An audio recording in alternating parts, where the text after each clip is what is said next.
ರಾಜಭವನ ಮತ್ತು ಸರ್ಕಾರದ ಮಧ್ಯೆ ಸಾಕಷ್ಟು ಸಂಘರ್ಷ ನಡೆಯುವ ಸೂಚನೆಗಳು ಗೋಚರವಾಗ್ತಾ ಇದೆ.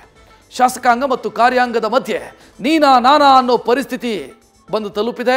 ಕಾರ್ಯಾಂಗದ ಮುಖ್ಯಸ್ಥ ರಾಜ್ಯಪಾಲರ ನಡೆ ಸರ್ಕಾರವನ್ನು ಕೆಂಡಾಮಂಡಲವಾಗಿಸಿದೆ. ಪದೇ ಪದೇ ಮಸೂದೆಗಳನ್ನು ಹಿಂದಿರುಗಿಸ್ತಾ ಇದ್ದು ಸುಪ್ರೀಂ ಕೋರ್ಟಿನ ಮೆಟ್ಟಿಲೇರೋದಕ್ಕೆ ಸರ್ಕಾರದಲ್ಲಿ ಚಿಂತನೆ ಶುರುವಾಗಿದೆ.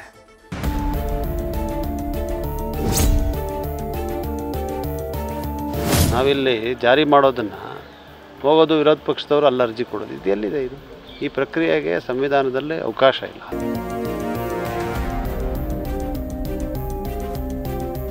ಬಿಜೆಪಿ ಕಚೇರಿ ಕೇಶವ ಕೃಪಾದ ಬ್ರಾಂಚ್ ಆಫೀಸ್ಗಳು ಮಾಡಿಕೊಂಡ್ರೆ ಏನು ಮಾಡೋಕ್ಕಾಗುತ್ತೆ ಸರ್ಕಾರಗಳು? ರಾಜ್ಯದಲ್ಲಿ ಮತ್ತೊಮ್ಮೆ ಸಾಂವಿಧಾನಿಕ ಘರ್ಷಣೆ ಏಳುತ್ತಿದೆ. ಸರ್ಕಾರದ ಜೊತೆ ರಾಜಭವನದ ಸಂಘರ್ಷ ತಾರಕ ಕೇಳುವ ಲಕ್ಷಣಗಳು ಕಾಣಿಸ್ತಿವೆ. ಗೆಹ್ಲೋಟ್ ಆಗಮನದ ಬಳಿಕ ಸಮನ್ವತೆಯ ಸಂಬಂಧ ಸಾಕಷ್ಟು ಹಳಸ್ತಿದ್ದು ಹಲವು ವಿಧೇಯಕಗಳ ಫೈಲ್ಗೆ ಧೂಳು ಮೆತ್ತಿಕೊಳ್ಳುತ್ತಿದೆ. ಸಹಜವಾಗಿ ಕಾಂಗ್ರೆಸ್ ಸರ್ಕಾರಕ್ಕೆ ಈ ಕ್ರಮ ಸರ್ಕಾರಕ್ಕೆ ನಾಂದಿ ಹಾಡುವಂತೆ ಮಾಡ್ತಿದೆ.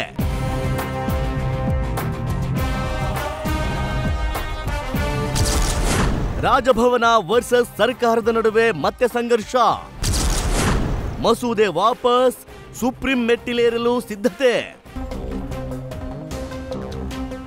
ರಾಜ್ಯಪಾಲರಿಂದ ಪದೇ ಪದೇ ವಿಧೇಯಕಗಳು ವಾಪಸ್ಸಾಗ್ತಿವೆ. 10 ಮಸೂದೆಗಳಿಗೆ ಸ್ಪಷ್ಟನೆ ಕೇಳ್ತಾ ರಾಜ್ಯಪಾಲರು ಕಾಲಹರಣ ಮಾಡ್ತಿದ್ದಾರೆ ಅನ್ನೋ ಆರೋಪ ಕಾಂಗ್ರೆಸ್ ಕಡೆಯಿಂದ ಕೇಳಿ ಬರ್ತಿದೆ. ಸರ್ಕಾರದ ಸ್ಪಷ್ಟನೆ ಬಳಿಕವೂ ತೃಪ್ತರಾಗದ ರಾಜ್ಯಪಾಲ ಗೆಹ್ಲೋಟ್ ಮಸೂದೆಗಳನ್ನ ವಾಪಸ್ ಕಳಿಸಿದ್ದಾರೆ. ರಾಜ್ಯಪಾಲರ ನಡೆಗೆ ಕಾಂಗ್ರೆಸ್ ಕೆಂಡಾಮಂಡಲವಾಗಿದೆ.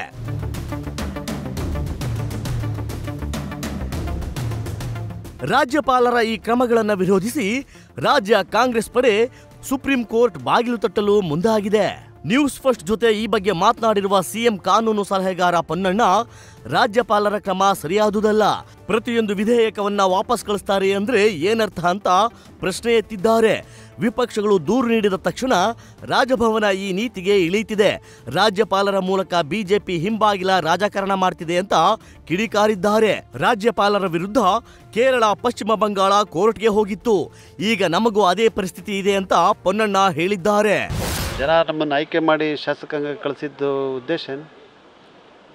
ನಾವಿಲ್ಲಿ ಜಾರಿ ಮಾಡೋದನ್ನು ಹೋಗೋದು ವಿರೋಧ ಪಕ್ಷದವರು ಅಲ್ಲಿ ಅರ್ಜಿ ಕೊಡೋದು, ಇದು ಎಲ್ಲಿದೆ? ಇದು ಈ ಪ್ರಕ್ರಿಯೆಗೆ ಸಂವಿಧಾನದಲ್ಲಿ ಅವಕಾಶ ಇಲ್ಲ. BJP ಹತ್ರ ಆಡಳಿತ ಇರುವಂಥ ಎಲ್ಲ ರಾಜ್ಯಗಳಲ್ಲಿ ಇದನ್ನು ನಾವು ಗಮನಿಸ್ತಾ ಇದ್ವಿ.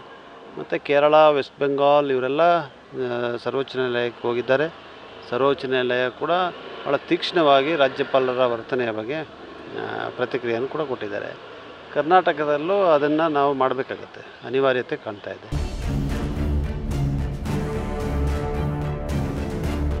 ಇದೇ ವಿಚಾರವಾಗಿ ಸಚಿವ ಪ್ರಿಯಾಂಕ ಖರ್ಗೆ ಸಹ ಟೀಕಿಸಿದ್ದಾರೆ. ಇದರಲ್ಲಿ ಹೊಸದೇನಿದೆ? ತಮಿಳುನಾಡಲ್ಲೂ ಇದೇ ರೀತಿ ಮಾಡಿದ್ದಾರೆ. ಸ್ಪಷ್ಟನೆ ಕೇಳಿದರೆ ಕೊಡುತ್ತೇವೆ.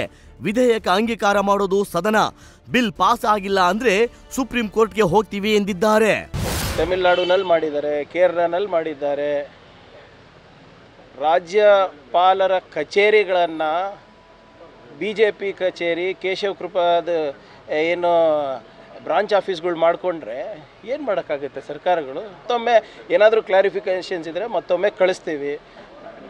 ಕನ್ವಿನ್ಸ್ ಆಗಿಲ್ಲ ಅಂದರೆ ತಮಿಳುನಾಡಿನಲ್ಲಿ ಹೇಗೆ ಸುಪ್ರೀಂ ಕೋರ್ಟ್ ಮೆಟ್ಲು ಏರಿದ್ರು ಏರಬೇಕಾಗುತ್ತೆ, ನಾವೇನು ಮಾಡೋಕ್ಕಾಗುತ್ತೆ? ಒಟ್ಟಾರೆ ಮೋಸ್ಟ್ಲಿ ಇದೇ ಮೊದಲು. ಬೇರೆ ರಾಜ್ಯಗಳಿಗೆ ಹೋಲಿಸಿದರೆ ಕರ್ನಾಟಕದಲ್ಲಿ ರಾಜ್ಯಪಾಲರು ಮಾದರಿ ಆಡಳಿತಕ್ಕೆ ನಿದರ್ಶನರಾಗಿದ್ರು. ಒಂದೇ ಒಂದು ವಿವಾದವಿಲ್ಲದೆ ಬೇಷ್ ಎನಿಸಿಕೊಂಡಿದ್ರು. ಆದ್ರೀಗ ರಾಜ್ಯಪಾಲರು ಸಾಂವಿಧಾನಿಕವಾಗಿ ನಡ್ಕೊಳ್ಬೇಕು ಅಂತ ಕಾಂಗ್ರೆಸ್ ಪಾಠ ಮಾಡಿದೆ.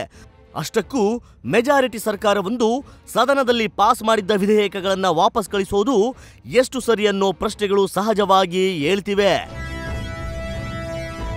Harish Kakol, political bureau, news first. News first ನಿರ್ಭೀತಿಯಿಂದ ನಿಮ್ಮ ಪರವಾಗಿ.